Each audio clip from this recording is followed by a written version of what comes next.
həqiqətən evdə otura-otura, yəni heç kəsin qapısını döymədən şəfa tapmaq istəyirsənsə, bunları izlə. Sağlam həyat izləyin. Sağlam həyat izləyin. Mütləq. Mütləq şəkildə bax, xahiş edirəm bu yerə diqqət eləyək. Mən keçən verilişdə də demişdim. Mənim marketdə də tuturlar, soruşurlar ki, Aytən xanım belə deyirəm ki, ən son vaxtlar mən hamısını sevirəm. Bizim kanalımıza gələnlərin hamısını sevirəm. Hamısının seansında olmuşam. Amma ən çox təsir edənlərim Gülbala bəydir deyirəm. Təşəkkürlər. Digər mütəxəssislər bir də məni döyəcəklər amma. Yox, sevirlər onlar da sizi.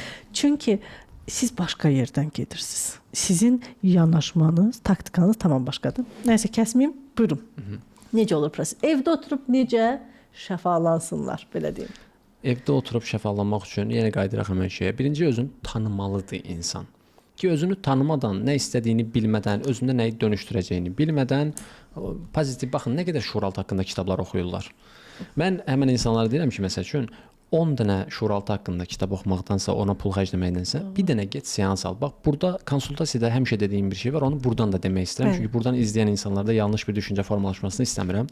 Həmişə konsultasiyanı edirəm seansdan öncə və sonda bir şey deyirəm. Sənin problemimin həlli var, sənin problemimin həlli var, amma sən məndən seans almaq məcburiyyətində deyilsən.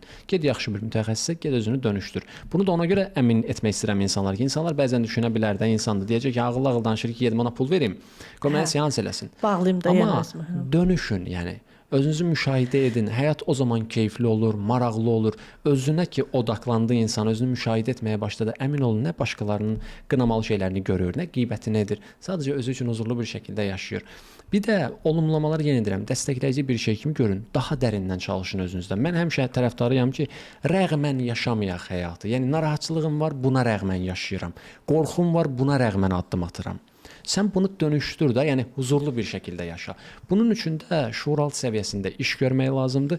Burada verə bilmirəm məsləhət tövsiyə, buna terapiya lazımdır. Yəni mənim səxavətimi siz bilirsiniz, bilgi baxımından ki, verilə bilsəydi verərdim. Seansda çünki danışmıram, məsləhət vermirəm, tövsiyə vermirəm. Yox, elə